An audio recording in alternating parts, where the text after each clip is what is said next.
Correspondía pues a las partes delimitarla aplicando el artículo 76, apartado 10 del Convenio de Naciones Unidas sobre el Derecho del Mar.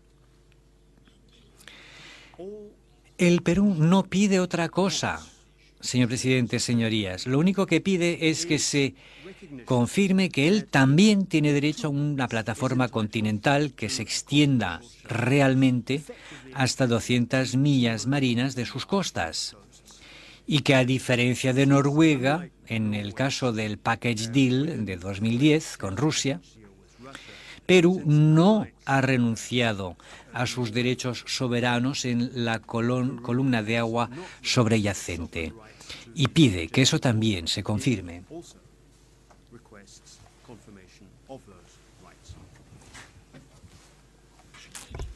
Paso ahora, señor presidente, a unas cuantas observaciones de conclusión más generales. Si en pocas palabras tuviese que describir, como se hace en Twitter, en qué consiste la tesis de la parte chilena, propondría lo siguiente. Por descuido, Perú abandonó en 1952 derechos de que no disponía todavía en zonas marinas de más o menos 66.600 kilómetros cuadrados.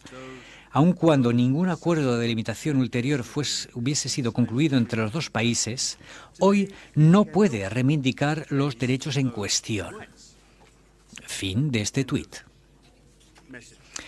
Con todos los respetos debidos, o como dice en inglés, with all due respect, esta tesis, que ahora voy a resumir, no se sostiene. Entonces, en 1952, Perú habría renunciado a los derechos que hoy reivindica. Trátese del triángulo interior, la zona azul oscuro de 38.324 kilómetros cuadrados que aparece en pantalla, o en el triángulo exterior, 28.356 kilómetros cuadrados de color rojo. Lo habría hecho en un texto declarativo, enunciando la política internacional marítima de los tres estados signatarios en lo que es la soberanía y jurisdicción exclusiva que cada cual tiene en los mares que baña sus costas hasta 200 millas marinas, por lo menos a partir de las referidas costas. En otras palabras, Perú habría renunciado a una parte muy importante de sus derechos en el mismo momento en que los proclamaba ante el mundo junto con sus socios y en el mismo instrumento a través del cual los proclamaba.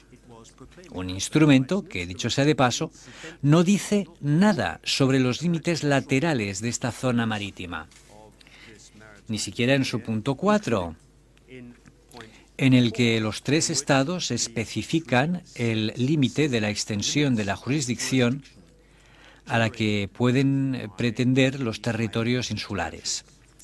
A pesar de todo esto, Perú habría renunciado a una parte importante de los derechos marítimos proclamados o reivindicados en la Declaración de Santiago, al aceptar que su frontera con Chile siguiese el paralelo 18 grados 21 minutos 0 segundos sur, del que no se habla en el texto, y cuando ni siquiera existen islas pertinentes en la zona colindante entre los dos estados.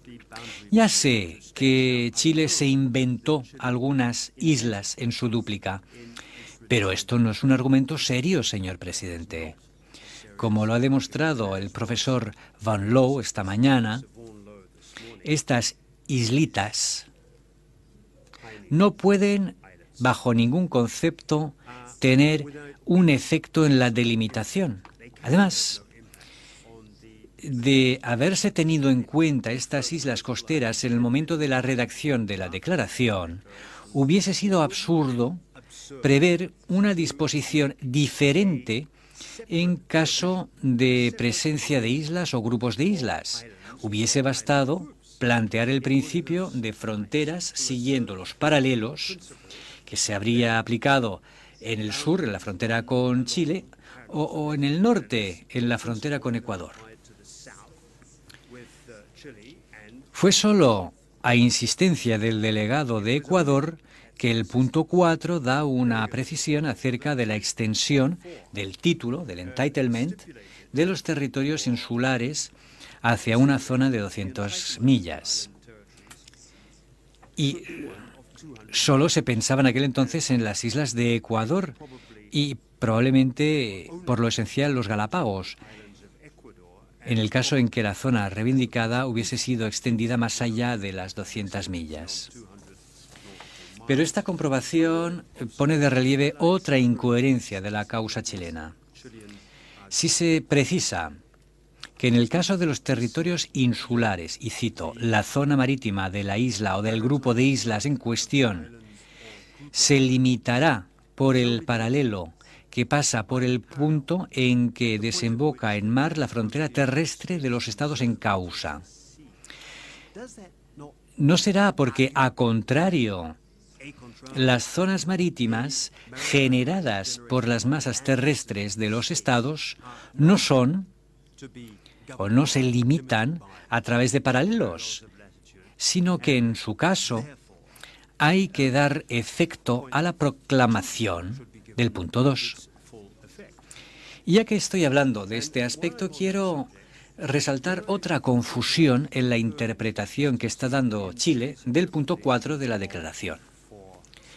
En su alegato del jueves por la tarde, el profesor Crawford presentó un silogismo que puede parecer de sentido común a primera vista, pero que en realidad no es de sentido común. Según mi amigo opositor, para determinar si una isla se encuentra en la zona de 200 millas, se debe poder determinar que ahí se encuentra. Ergo, y no está hablando de Descartes, ergo, los signatarios sí habían delimitado sus territorios marítimos respectivos a partir de los paralelos. Pero en realidad hay que invertir el razonamiento, que de hecho descansa en un non sequitur. Los redactores de la Declaración de Santiago partieron de la idea de que las islas tenían una proyección radial.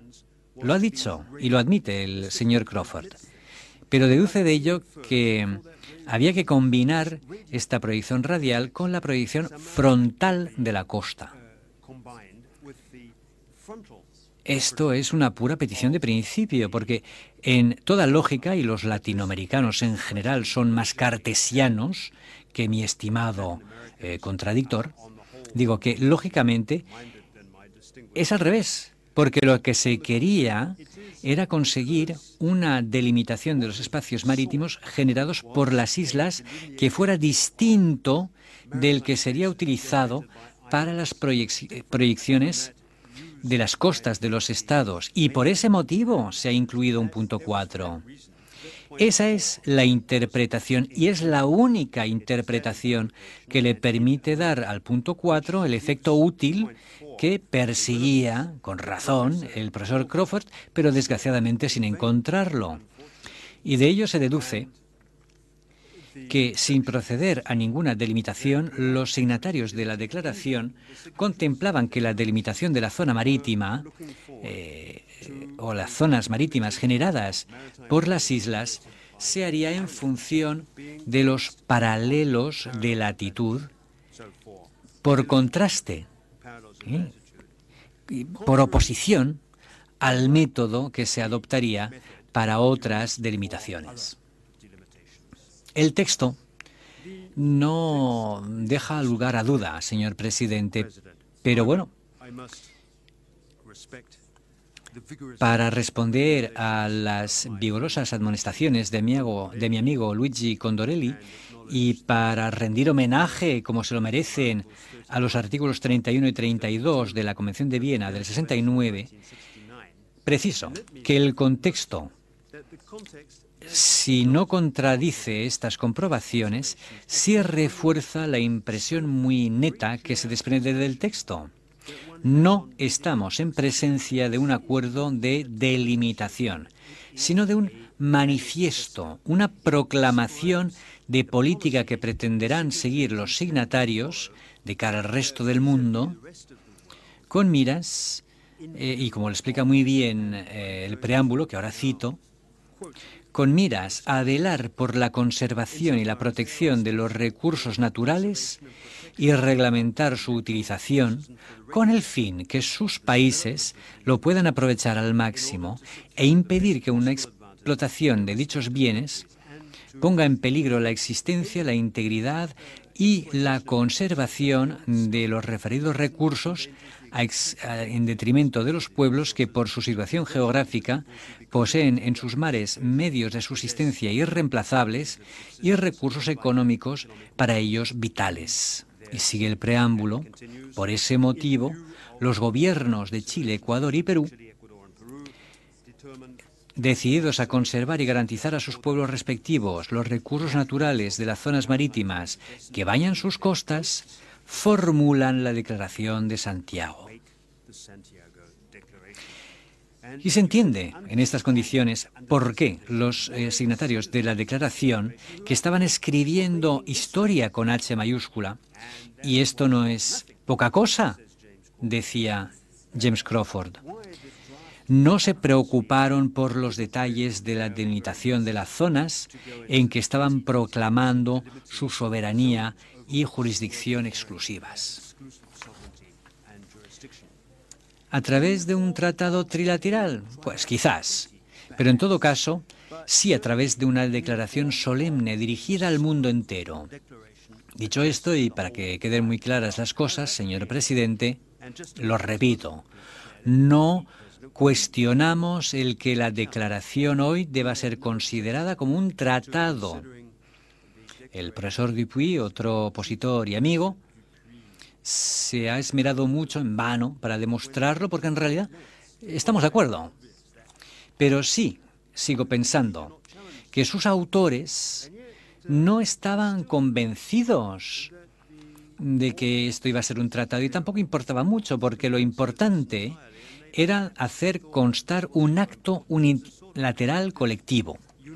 Y como el profesor Condorelli es un lector atento de la guía de la práctica de las reservas a los tratados, y le felicito por ello, me refiero, por ejemplo, al comentario de la Directiva 115 sobre reservas formuladas conjuntamente, en que se recuerda, y cito, que un acto único que emane de varios estados puede ser considerado como unilateral a partir del momento en que su o sus destinatarios no son partes del mismo.